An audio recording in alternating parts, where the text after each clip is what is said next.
आज की क्लास में हम बात करेंगे आपका जो इस साल का करिकुलम है 2021-22 का। मैंने आपको भेजा था, शायद आपने देखा हो, पर आपको हो सकता है बहुत सारी बातें समझ में ना आई हों कि क्या चेंज हुआ है, क्या है। तो आपके लिए एक न्यूज़ है, it is a good news, या हम कह सकते हैं बैड न्यूज़। मेरे हिसाब से तो बैड न्यूज़ होती है, बट बच्चों के हिसाब से it is a good news कि आपका सिलेबस ओनली 70% इज़ कमिंग। जो लास्ट ईयर 30% सिलेबस रिड्यूस हुआ था वो सेम टू सेम आपका भी है। मतलब जो पिछले साल के बच्चों ने एग्ज़ाम दी थी 9th में, उनका 30% सिलेबस रिमूव हुआ था ड्यू टू कोरोना। और अभी आपके टाइम पे भी कोविड चल रहा है ना, और आपकी भी ऑनलाइन क्लासेस चल रही है, तो इसलिए आपका भी सिलेबस ओनली 70% ही है। They have removed 30% of the syllabus. First thing, हाँ, अभी आपको पता चलेगा क्या क्या हट गया है चैप्टर के अंदर भी, क्या रिमूव हुआ है, वो that I will explain to you. Second thing, हमारी एग्ज़ाम को उन्होंने 2 पार्ट में डिवाइड कर दिया, जैसा 3-4 साल पहले होती थी, है ना। 3 साल पहले भी आपका, 4 साल पहले आपका टर्म 1 टर्म 2 होती थी, समेटिव 1 समेटिव 2, हाफ एग्ज़ाम होती थी। हाफ में एग्ज़ाम में जो आ गया, सितंबर के एग्ज़ाम में जो सिलेबस आ गया, वो आपका मार्च के एग्ज़ाम में नहीं आता था। तो that system has been again enforced this year. आपका फिर से उसी पैटर्न पे एग्ज़ाम है। आपका हाफ सिलेबस अभी आएगा, बस वो एग्ज़ाम सितंबर में नहीं होगी, क्योंकि ये चेंजेस उन्होंने बहुत लेट किए हैं। ये सब कोविड के कारण, क्योंकि कोविड कंट्रोल नहीं हो रहा, अभी थर्ड वेव की संभावना है, डर है कि थर्ड वेव आ जाएगी, है ना। इस वजह से स्कूल्स ओपन नहीं हो पा रहे हैं। भले केसेस अंडर कंट्रोल है, बट नो बडी वांट कि हम रिस्क लें, हम स्कूल खोलें और फिर बच्चों में कोरोना फैल जाए, उनके पेरेंट्स में फैल जाए, फैमिलीज़ में नंबर इंक्रीज़ होने लग जाए, अगेन थर्ड वेव की पॉसिबिलिटी हो जाए। इसीलिए हर व्यक्ति थोड़ा बच रहा है। सारी गवर्नमेंट्स जो हैं, आप देखें, मोस्ट ऑफ द गवर्नमेंट, अपना भी राजस्थान में पहले डिसीजन आ गया था ना, 2 अगस्त से सारे school nursery to 12th open कर रहे हैं। Although that was slight nonsense idea कि नर्सरी से बच्चों को स्कूल जाने की भी कोई ज़रूरत नहीं है, मेनली 9th to 12th के स्कूल खोल दिए जाए initially. That should be done step by step. ऐसा मेरा सोचना है कि स्टेप बाय स्टेप। अभी स्कूल बंद है, पूरे बच्चे सब घर में हैं, सेफ है। अब पहले 9 to 12th खोलो, यदि उसमें 10 दिन चला करके देखो, यदि ठीक चलता है तो फिर आप 6 to 8 ओपन करो, फिर 1st to 5th ओपन करो। सबसे लास्ट में नर्सरी वाले बच्चे स्कूल नहीं जाएंगे, कोई फ़र्क नहीं पड़ेगा। 5th तक के बच्चे स्कूल जाएंगे, नहीं जाएंगे, घर में बैठ के पढ़ लेंगे, कोई फ़र्क नहीं पड़ेगा। Life saving is most important, है ना। I have been through the corona, I know कि क्या हो जाता है।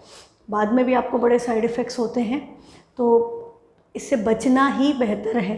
यदि आप लोग भी बाहर पार्क वार्क में खेलने जा रहे हो, बिना मास्क लगाए बाहर घूम रहे हो कि हमको तो नहीं होगा, या आपके आसपास किसी को नहीं हुआ है, या आपने अपने करीबी में किसी की डेथ नहीं देखी है, क्योंकि पिछली वेव में बेटा, फर्स्ट वेव में कोई भी नहीं मरा था, बहुत कम डेथ्स हुई थी, जनरली बहुत ओल्ड एज वाले लोग की डेथ हुई थी। Second wave was so fatal, आपने न्यूज़ में सुना ही होगा, आपके पेरेंट्स से डिस्कशन में देखा ही होगा, बहुत लोगों की डेथ हुई। हर किसी की जानकारी में कोई ना कोई गया है, अड़ोस पड़ोस में, फैमिली में, फ्रेंड्स में, बहुत लोगों की डेथ हुई। हमारे भी जानकारी में बहुत लोगों की, हमारी फैमिली में 3-4 लोगों की हो गई। ठीक है, हमको खुद को भी कोरोना हुआ था, तो हमको पता है कि कोरोना होता है। But during when I was suffering from corona, one of my parents' mother called me, students' mother called me, and वो पूछ रही थी मुझसे कि कोरोना होता है क्या, सच में कोरोना है क्या। When I was admitted into the hospital, someone's mother called me and she was asking me कि सच में कोरोना है क्या। एक तो गलत अपना प्रचार इतना किया जाता है, मोदी ने फैला दिया, मोदी चाहेगा तो कंट्रोल हो जाएगा, ऐसी बड़ी सारी बातें चलती हैं। तो पूछ रही थी कोरोना है क्या, हम लोग तो सब किटी विटी कर रहे हैं। अभी भी एक दिन मैं पार्क में चली गई थी, ऐसा कि एक छोटा सा बच्चा, 5-6 महीने का बच्चा, जो तो डिसाइड भी नहीं कर सकता है कि मुझे बाहर जाना है नहीं जाना है, उसको लेके उसकी mother is all sitting with her in the lab, and 3-4 friends बैठे without mask and they are just making fun. भैया, किस पीडियाट्रिशियन ने बोल दिया कि कोरोना के टाइम पे आप बाहर बच्चे को लेकर के जाओ। छोटे छोटे बच्चे पार्क में खेल रहे हैं, ये नहीं करना है। यदि आप भी इनमें किसी का पार्ट है कि हम बाहर निकल रहे हैं, हम साइकिलिंग कर रहे हैं, साइकिलिंग करो बट विथ मास्क। घर आओ, सब हाथ धोना और सब चीज़ों का ध्यान रखो। अभी ख़त्म नहीं हुआ है खतरा, अभी टला नहीं है, इसीलिए स्कूल सावधान है। इसीलिए स्कूल एग्ज़ाम, आपके स्कूल में नॉर्मल स्कूल्स स्टार्ट नहीं हो रहे। गवर्नमेंट इसीलिए डर के मारे स्कूल नहीं खोल रही है, कोचिंग्स नहीं ओपन हो पा रही है ना। तो हमको अभी सावधानी रखने की ज़रूरत है, नहीं तो गवर्नमेंट को क्या फ़र्क पड़ता है, एक निर्णय देना है, हाँ भाई खोल दो स्कूल, अभी स्कूल ओपन हो जाएंगे, पर फिर केसेस बढ़ने लगे तो फिर आप किसको कोसोगे, सरकार को। है ना। सब लोग यही करते हैं, गवर्नमेंट इज़ रिस्पॉन्सिबल, गवर्नमेंट ने ऑक्सीजन नहीं सप्लाई की, गवर्नमेंट ने मेडिकल की अरेंजमेंट्स नहीं की, ऑक्सीजन सप्लाई नहीं किया, दवा अरेंज नहीं करी, तो इसीलिए वो इससे बच रहे। ठीक है, तो हमें भी बच के रहना है। तो अब बच के रहने में क्या हो गया कि आपका सिलेबस कम हो गया और आपको 2 बार में देने की फैसिलिटी मिल गई। इसी वजह से CBSE ने सिस्टम को इस तरह से कर दिया कि आपको 2 बार में एग्ज़ाम देनी है, 1 बार में नहीं देनी, नंबर 1। नंबर 2, जो सिलेबस है वो 30% कम हो गया है, तो आपको बहुत कम सिलेबस कवर करना है, और वो भी आपको 70% सिलेबस भी एक्चुअली 2 पार्ट में करना है। तो आप समझिए कि आपको 35% सिलेबस ही पढ़ना है अभी। ठीक है, तो चलो अब हम बात कर लें कि क्या क्या कम हुआ है। और उसमें से भी 9th क्लास में हमारा सिर्फ स्टैटिस्टिक्स बचा है अभी, जो कवर नहीं करा है यहाँ पर हमने। उसके अलावा कुछ चैप्टर्स हमने पढ़ लिए जो आपके टर्म 2 में आएंगे। और टर्म 1 का पैटर्न भी आपने पढ़ा होगा, सर ने आपको साइंस का भेजा था। टर्म 1 का pattern is fully MCQ। This is just to कि भाई एग्ज़ाम करनी है, कम मार्क्स का पेपर कर दिया, 80 नंबर 90 नंबर के पेपर होते थे, 50 नंबर 40 नंबर का पेपर कर दिया, 10 नंबर इंटरनल एग्ज़ाम, 40 मार्क्स का पेपर, दैट टू MCQ, ताकि फटाफट बच्चा करे और घर से हो। घर से भी लेनी हो तो बिना चीटिंग के आप गूगल फॉर्म्स पे ले सकते हो, है ना। थोड़ा सा मतलब जल्दी टाइम दे करके फटाफट कर लिया जाए। स्कूल में जा करके भी एग्ज़ाम होगी तो भी MCQ बेस्ड ही होगा। ठीक, तो हमारा सिस्टम क्या है, 9th 10th का कंपोजिट कोर्स है। आपको सब्जेक्ट आपको पता है क्या लेने हैं, ये सब आपने ऑलरेडी ले चुका है। तो आपके लैंग्वेज होती है, फिर सब्जेक्ट में आपका मैथ्स है, एक मेन लैंग्वेज है, आप जनरल इंग्लिश लेते हो, सेकंड आपकी हिंदी, फ्रेंच या Sanskrit, whatever you opt. Maths है, 10th में there is a division, normally आपका सेम ही है, मैथ्स है, साइंस है, सोशल साइंस है, एक स्किल सब्जेक्ट होता है जो आपका जनरली कंप्यूटर साइंस होता है या IT कहते हैं अपन, है ना, IT है या इंटरप्रेन्योरशिप वगैरह है। Social science, skill subject, language, यदि आपने 3rd लैंग्वेज ऑप्ट की है तो इसका फ़ायदा क्या होता है, यदि आपने 3rd लैंग्वेज ली है, अच्छा, जो भी 80 मार्क्स के हैं subjects with theory of 80 marks, जो आपका मैथ्स है वो 80 मार्क्स थ्योरी सब्जेक्ट है, इसमें 10 मार्क्स इंटरनल एग्ज़ाम के हैं हर टर्म में। 20 मार्क्स, अभी तक क्या होता था बेटा, 80 मार्क्स का फाइनल एग्जाम का पेपर होता था, उसमें 20 नंबर स्कूल वाले भेजते थे, तो वही 20 नंबर को 2 पार्ट में डिवाइड कर दिया है, तो एग्ज़ाम को भी 2 पार्ट में डिवाइड किया, तो 20 नंबर का 10 मार्क्स टर्म 1 में स्कूल वाले देंगे, 10 मार्क्स टर्म 2 में देंगे, तो टोटल 20 मार्क्स अभी भी स्कूल के हाथ में है। हाँ, आपके पीरियोडिक टेस्ट होंगे, multiple assessment embedded in the classroom pedagogy. आपका जो भी सिस्टम है स्कूल में, आपको यदि टीचर्स कुछ एक्टिविटी करवा रहे हैं, हाँ, कुछ करने को बोल रहे हैं, प्रेजेंटेशन करने को बोल रहे हैं, take all those things seriously. उसको मजाक में मत लो कि मैम ने असाइनमेंट दिया हमने नहीं किया। स्कूल की हर exam should be taken very seriously, क्योंकि आपकी एग्ज़ाम उन्हीं के थ्रू होनी है, आपके मार्क्स उनसे ही मिलने हैं। तो जो भी उन्होंने काम दिया उन सब के मार्क्स जुड़ेंगे। ये जो 10 मार्क्स इंटरनल एग्ज़ाम के हैं, ये सारे मार्क्स उन्हीं के हाथ में हैं। वो सारे मार्क्स किस पे डिपेंड करते हैं, इन्हीं सब चीज़ों में। जो भी टीचर आपको एक्टिविटी दे रही हैं, कुछ प्रोजेक्ट दे रही हैं, कुछ कोई भी काम बोल रहे हैं करने का, कुछ भी अलग जो रेगुलर क्लास के अलावा कुछ भी एक्स्ट्रा एक्टिविटी आपको कराई जा रही, रोल प्ले करा रहे हैं, whatever they are doing, ठीक है, उन सब के मार्क्स हैं। आपको एक पोर्टफोलियो बनाने का बोला जाता है, उसके भी मार्क्स होते हैं, है ना। तो हर चीज़ के मार्क्स हैं, तो उन सबको सीरियसली विथ फुल इन्वॉल्वमेंट करें, ताकि आपका एक अच्छा इंप्रेशन भी टीचर पे क्रिएट हो। ठीक, तो रोल प्ले है, क्विज है, ग्रुप डिस्कशन है, concept map, blog, recitation, debate, skit, art integrated activity, sport integrated activity, सब चीज़ें जो भी हैं सब में अच्छे से पार्टिसिपेट करो। ठीक है, अभी फिर आपका अब आ गया आपका सिलेबस। तो 1 पेपर है 90 मिनट्स का। 90 मिनट्स मतलब 1.5 आवर। पहले पेपर होता था 3 घंटे का, 180 मिनट्स का। अब आपका टाइम हो गया है हाफ। पेपर में क्वेश्चंस भी हाफ हो जाएंगे और नंबर भी हाफ हो गए। पहले 80 मार्क्स का पेपर था, अब टोटल मार्क्स इज 40। तो नंबर सिस्टम मतलब नंबर सिस्टम वाला चैप्टर फर्स्ट, वो 8 नंबर का है। अलजेब्रा मतलब आपका लीनियर इक्वेशन वाला चैप्टर।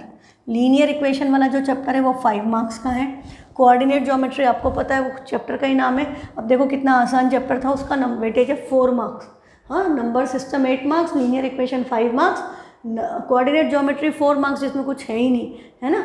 फिर आपका ज्योमेट्री में आपका आ गया lines and angles and triangles. इसमें आपके 2 टॉपिक इंक्लूडेड हैं, lines and angles and triangles, both मिलाकर, दोनों मिलाकर के 13 marks, together both of them carry 13 marks. Mensuration, mensuration में अभी हमने क्या पढ़ा है, हेरॉन्स फार्मूला, तो Heron's formula is of 4 marks, coordinate geometry के इक्वल। स्टैटिस्टिक्स एंड प्रोबेबिलिटी में अभी आपका सिर्फ स्टैटिस्टिक्स आ रहा है, प्रोबेबिलिटी हम टर्म 2 में आएगा, तो स्टैट्स कैरी 6 मार्क्स। तो टोटल इन सबको ऐड किया 40 मार्क्स, 10 मार्क्स इंटरनल एग्जामिनेशन के, तो आपका टर्म 1 का एग्ज़ाम टोटल हो जाएगा 50 मार्क्स का। ठीक है, अब नंबर सिस्टम में क्या क्या है, हाँ अभी सिर्फ ये पढ़ के नहीं पता चलेगा आपको कि टॉपिक का नाम, आप हेरॉन्स फार्मूला पढ़ोगे आपको पता चलेगा क्वाड्रिलेटरल वाला हट गया, 8.2 आपकी 12.2 हट गई, है ना, तो हमको वो नहीं करनी है। अभी तक देखो बेटा क्या है, ये कुछ समय पहले ही आया है, स्कूल वालों ने भी कुछ भी पढ़ा दिया है, जैसे यूक्लिड ज्योमेट्री पढ़ा दिया, यूक्लिड ज्योमेट्री है ही नहीं सिलेबस में, ना टर्म 1 में है ना टर्म 2 में है, वो 2 साल पहले ही हट गई थी, वो लास्ट ईयर तो था ही नहीं, उसके पहले भी हटा ही दिया था यूक्लिड ज्योमेट्री को सिलेबस से 9th में, तो वो नहीं है। ठीक है, आपको अभी कंस्ट्रक्शन पढ़ा दिया, आपको अभी क्वाड्रिलेटरल पढ़ा दिया, ये सब आपके टर्म 2 के चैप्टर्स हैं, तो because school was also not aware, तो उन्होंने भी कुछ चैप्टर टर्म 2 के करा दिए, कुछ टर्म 1 के करा दिए, तो अब बचा हुआ कोर्स सबको टर्म 1 का कंप्लीट करना पड़ेगा। अब आप देखें नंबर सिस्टम में क्या आ रहा है, तो नंबर सिस्टम में review of representation of natural numbers, integers, rational number मतलब classification that you know, number line पे रिप्रेजेंटेशन ऑफ रैशनल नंबर ये हमको आता है। Rational numbers is recurring terminating decimal, मतलब वो 0.3 बार वाला जो हम रिप्रेजेंटेशन करते हैं वो है सिलेबस में। ऑपरेशंस ऑन रियल नंबर्स मतलब प्लस माइनस मल्टीप्लाई डिवाइड आपका वो सब है। Examples of non recurring non terminating decimals, existence of non rational numbers, irrational number का एग्जिस्टेंस, √3 √2 उनका representation on the number line, मतलब नंबर लाइन पे √2 √3 वगैरह बनाना वो है सिलेबस में। फिर है रैशनलाइजेशन है सिलेबस में इस टाइप का, सिर्फ a + b√x and √x + √y and their combinations where x and y are natural numbers and a and b are integers। Recall of exponents भी है। ठीक है, तो इसमें कुछ ज़्यादा आपका चेंज नहीं हुआ है नंबर सिस्टम वाले चैप्टर में। अब हम आए लीनियर इक्वेशंस में, चैप्टर पॉलिनोमियल अभी नहीं आ रहा है, हमारा पॉलिनोमियल कवर हो चुका है, बट वो आपके नेक्स्ट एग्जाम में आएगा टर्म 2 आफ्टर अक्टूबर नवंबर या नवंबर दिसंबर कुछ ऐसा डेट दिया है, तो जो भी आपका है वो अब आपका स्कूल डिसाइड करेगा, तो आपको टाइम टेबल वही देंगे, इंडिविजुअली हर बच्चे का अपने स्कूल के हिसाब से होगा। तो जब भी आपका टर्म 2 होगा वो एग्ज़ाम के स्कूल एग्ज़ाम के टर्म 1 के बाद टर्म 2 का सिलेबस होगा, but I will refer you कि आप पॉलिनोमियल्स की आइडेंटिटीज़ बीच बीच में करते रहें, बीच बीच में रिवाइज करते रहो, और 1-2 क्वेश्चन जो आपको टफ लगे हों उनको भी बीच बीच में गो थ्रू करते रहो, नहीं तो आप भूल जाओगे, है ना, फिर से शुरू करना पड़ेगा। तो बीच बीच में थोड़ा थोड़ा एक दिन में मतलब एक हफ्ते में 1 घंटा आप टर्म 2 का जो सिलेबस हमने पढ़ लिया है उसमें स्पेशली जैसे पॉलिनोमियल्स है दैट नीड्स रिविज़न, आप फॉर्मूले भूल गए, आइडेंटिटी भूल गए, तो फिर आपको सारा शुरू से काम करना पड़ेगा। तो आप आइडेंटिटी याद रखें, थोड़ा थोड़ा करते रहें, हफ्ते में एक बार उसको देख लिया तो आपकी मेमोरी में रहेगा, निकलेगा नहीं। ठीक है, तो वो करना है। अब लीनियर इक्वेशन में recall of linear equation in 1 variable, introduction to the linear equation in 2 variable, मतलब वही x + by + c = 0। हाँ, explain that a linear equation in 2 variables has infinitely many solution, graph जो होता है, justify their being written as ordered pairs of real numbers, plot करना है, graph है मतलब showing that they are lie on a line, graph of a linear equation in 2 variables, examples problems from real life with algebraic and graphical solutions being done simultaneously. Linear equation भी क्या हट गया, 1 variable वाला last exercise आपका जो था, ये linear equation in 1 variable अपन ने जो लास्ट एक्सरसाइज की थी ना, रिप्रेजेंटेशन इन 1 वेरिएबल 2 वेरिएबल, वो नहीं मेंशन है, तो वो हट गया आपके सिलेबस से। ठीक है, फिर आ जाए कोऑर्डिनेट ज्योमेट्री, तो कोऑर्डिनेट ज्योमेट्री तो फुल है, the cartesian plane, coordinates of a point, names and terms associated with the coordinate plane, notations, plotting points in the plane, coordinate geometry full आ रहा है, उसमें कोई आपको प्रॉब्लम भी नहीं होगी। Next is lines and angles. अब देखो, अब हमारे आते हैं, जैसे ज्योमेट्री में हम प्रवेश करते हैं हमको थ्योरम्स दिखते हैं, तो हमें पता है कि थ्योरम्स के प्रूफ हमको करने पड़ते हैं, है ना, मैंने आपको सिखाए भी हैं। अब ये बात याद रखना, जिसके आगे मोटिवेट लिखा है वो एग्ज़ाम में लिखने को नहीं आएगा, जो प्रूव लिखा है उनके ही प्रूफ एग्ज़ाम में पूछे जाएंगे। जिसके भी आगे मोटिवेट वर्ड दिख जाए मतलब ये एग्ज़ाम में नहीं आएगा, हाँ ये नहीं आएगा, ये नहीं आएगा, ये नहीं आएगा, तो क्या आएगा प्रूफ इसका आएगा। If two lines intersect vertically opposite angles are equal, vertically opposite angle equal का प्रूफ आएगा। Sum of two linear pair वाला नहीं आएगा, sum of two adjacent angles, हाँ रे वाला लीनियर पेयर वाला प्रूफ नहीं आएगा, वर्टिकली अपोजिट एंगल आएगा, कॉरस्पॉन्डिंग एंगल वगैरह के सबके नहीं आएंगे, ये भी नहीं आएगा। Lines which are parallel to given line are parallel, the sum angle sum property of triangle आपका आएगा। नेक्स्ट है if a side of exterior angle property, exterior angle property का प्रूफ नहीं आएगा, एंगल सम प्रॉपर्टी का और vertically opposite angles are equal, ये दो प्रूफ लाइन्स एंड एंगल्स में बचे, बाकी के जो प्रूफ थे वो हट गए, क्वेश्चन एज इट इज़ है, ठीक है। तो लाइन्स में आपका बस ये हटा है। Next come to the triangles, triangles में आपकी इनइक्वालिटी हट गई, इनइक्वालिटी हट गई मतलब लास्ट एक्सरसाइज जो हमने की थी वो कोई काम की नहीं बची, जो हमने लास्ट में क्वेश्चन किए थे एक्स्ट्रा क्वेश्चन वो भी किसी काम के नहीं बचे। तो कोई बात नहीं, बट मैं बैड न्यूज़ इसीलिए कह रही थी कि यदि हमने पढ़े ही नहीं होते तो आप उस कंसेप्ट से ही वंचित रह जाते, आपको पता ही नहीं चलता ऐसे भी क्वेश्चन होते हैं, ऐसा भी कुछ कंसेप्ट होता है ना। इनइक्वालिटी का कंसेप्ट कितना मज़ेदार है, कितनी बढ़िया चीज़ है, हमें कितनी सारी बातें पता चली, वो हमें पता ही नहीं चलती। हमको जब तक हमारी उसमें होता नहीं सिलेबस में तो हम ऐसे थोड़े पढ़ेंगे, हम वही पढ़ेंगे जो हमारे एग्ज़ाम में आ रहा है। अब क्या बोला है ट्राइंगल्स में है motivate means out of syllabus, हाँ मैंने आपको ASA का प्रूफ कराया था वो सब हट गया। प्रूफ क्या बचा है, the angle opposite to equal sides of triangle are equal. तो ट्राइंगल्स में जितने थ्योरम्स हैं उन सब के proof out of syllabus. Motivate means बस समझ लो, पढ़ लो और समझ लो, बाकी एग्जाम में लिखने को नहीं आएंगे। प्रूफ क्या आएगा, angle opposite to equal sides of triangle are equal, that is so easy, isosceles triangle वाली प्रॉपर्टी। बाकी के सारे थ्योरम्स हट गए, ये मैंने आपको ऑलरेडी भेजा हुआ है। तो ASA का प्रूफ मैंने कहा था निर्जा मोदी में आता है, तो अब निर्जा मोदी वालों को भी ASA का प्रूफ करने की ज़रूरत नहीं, ना कैम्ब्रिज कोर्ट वालों को। अब आपका Heron's formula, Heron's formula area of a triangle using Heron's formula without proof. Heron's formula के प्रूफ की ज़रूरत नहीं है, नंबर 1। नंबर 2 क्वाड्रिलेटरल का एरिया नहीं लिखा है, मतलब 12.2 हट गई। सिर्फ ट्राइंगल ट्राइंगल ट्राइंगल के फर्स्ट एक्सरसाइज एंड एग्जाम्पल, सिर्फ 12.1 एंड एग्जाम्पल। 12.2 में कुछ ट्राइंगल्स के क्वेश्चन हो तो वो करना है, क्वाड्रिलेटरल भी गया, ट्रेपेजियम भी गया, ठीक है। तो हम बहुत सारी चीज़ें हम कर चुके हैं जो हमारे अब सिलेबस में नहीं रही। लास्ट चैप्टर है आपका अभी स्टैटिस्टिक्स, जो टर्म 1 में आ रहा है। तो स्टेट्स में क्या है, introduction to statistics, collection of data, presentation of data in tabular form, ungrouped grouped मतलब आपको पता है ना, दे देते हैं 0 to 10, 10 to 20, टेलीमार्क्स लगा के जो ग्रुपिंग करते हैं वो है, बार ग्राफ है और हिस्टोग्राम है।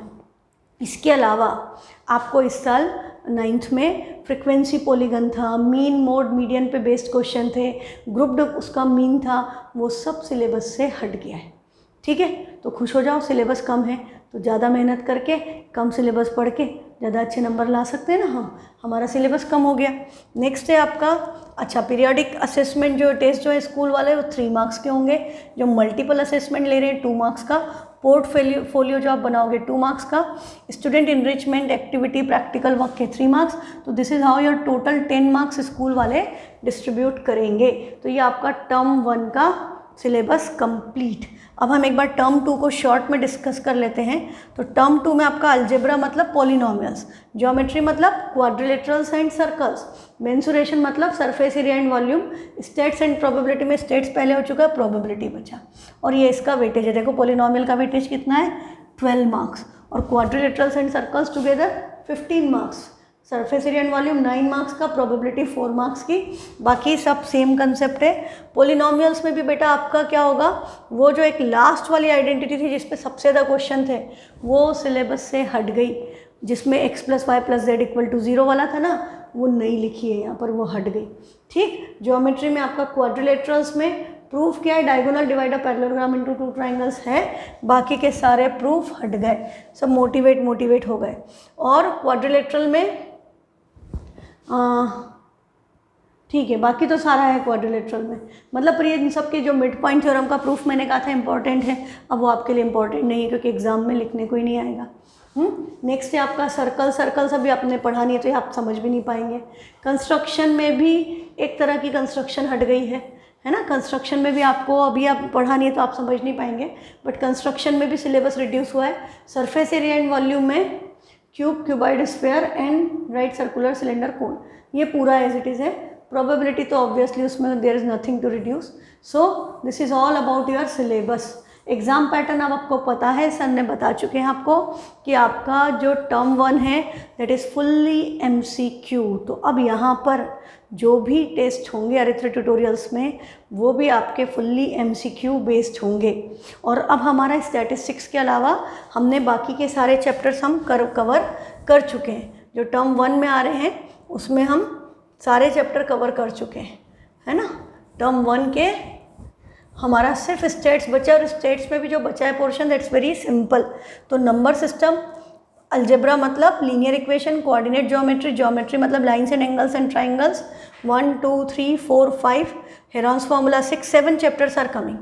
एक आपका हट चुका है, 15 थे, 15 में से यूक्लिड हटा, 14 बचे, 14 में से 7 इधर आ रहे हैं, 7 उधर आ रहे हैं, ठीक है। तो क्या हट गया, क्या बचा है, किसका कितना वेटेज है, दैट वी हैव डिस्कस्ड। अब आपको क्या करना है, स्टेट्स हम नेक्स्ट क्लास में शुरू कर देंगे, 2-3 दिन में ख़त्म हो जाएगा। उसको ज़्यादा डिटेल में धीरे धीरे पढ़ाएं, ज़्यादा एग्जाम्पल्स ले लें तो थोड़ा सा टाइम ज़्यादा लग जाएगा। अदरवाइज 2-3 डेज़ में आपका term 1 syllabus will be completed.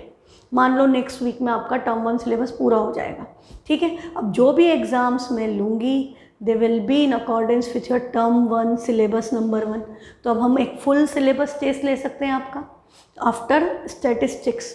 After covering statistics we can plan a full syllabus test MCQ वाला, क्योंकि अब आपको जो 40 मार्क्स का पेपर होगा ना उस कंसेप्ट पे हम कर सकते हैं। हमको इनका अब रिविज़न करना है, बिकॉज ये चैप्टर्स आपका अभी क्या होता है, नॉर्मली क्या होता है, यदि फुल सिलेबस होता तो अभी हम पूरा सिलेबस कंप्लीट करने के बाद हम आपका रिवीजन करते हैं क्वेश्चन बैंक से।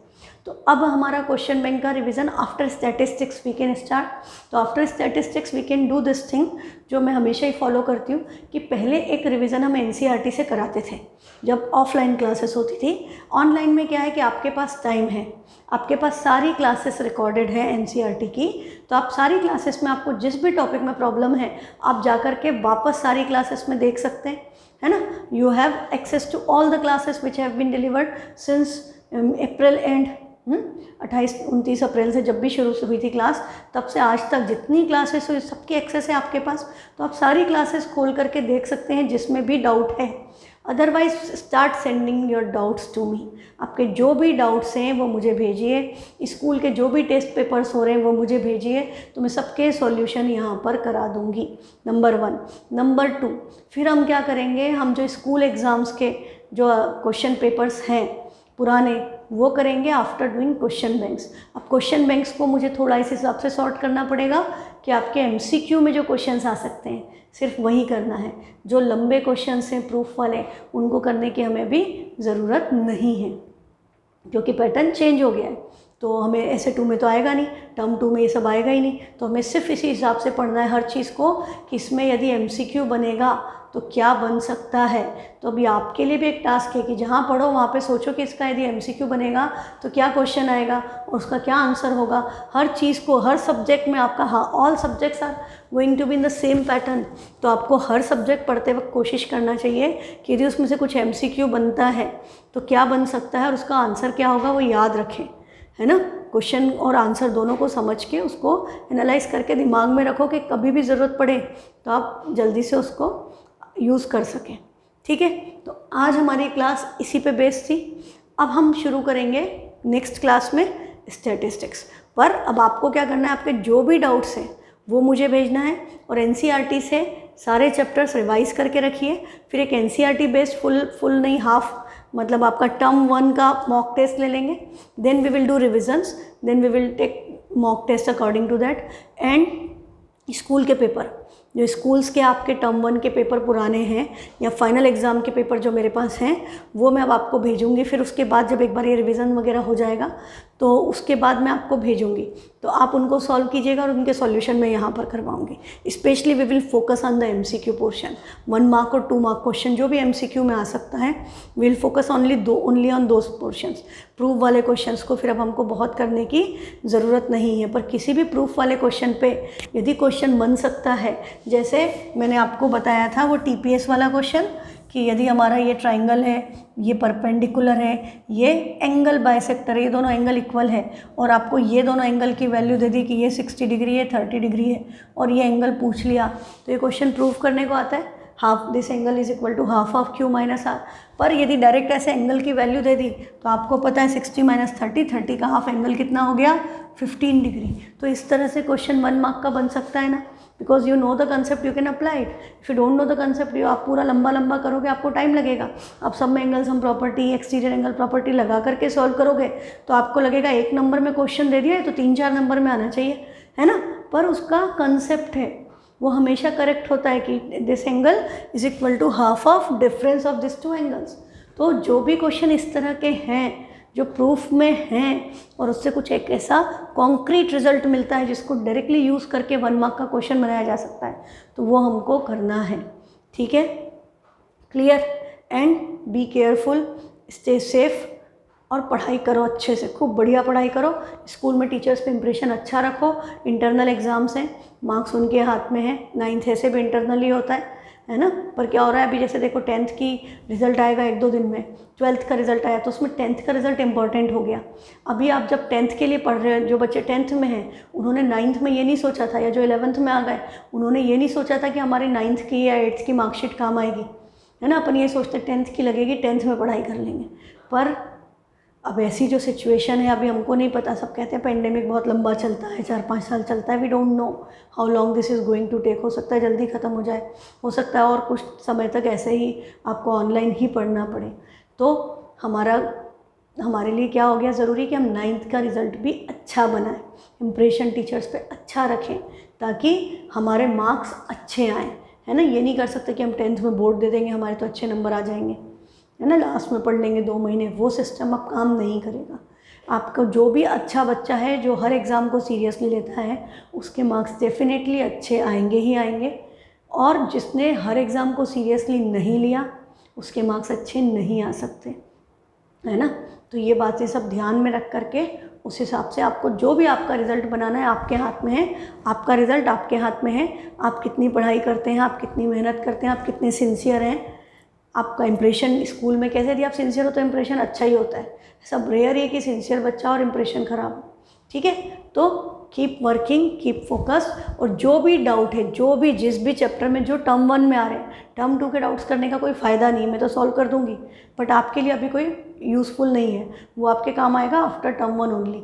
और आपको जैसे ही एग्ज़ाम का सिलेबस तो मैंने बता दिया, आपको जैसे ही एग्ज़ाम की डेट शीट मिलती है इन्फॉर्म करो। और आपका जब भी टेस्ट होता है उसका पेपर मुझे भेजो तो उसका सॉल्यूशन हम यहाँ कर देंगे, तो दूसरे बच्चों को भी काम आएगा और आपको भी दूसरों के पेपर्स मिलेंगे, है ना। तो this is how it works कि हमको बहुत सारे पेपर्स करने को मिल जाते हैं। हम सबसे शेयर करते हैं ना आपस में, तो हमें खूब सारे पेपर करने को मिल जाएंगे, तो we will be ready for the exams. ठीक है, तो फिर मिलते हैं नेक्स्ट क्लास में। Thank you.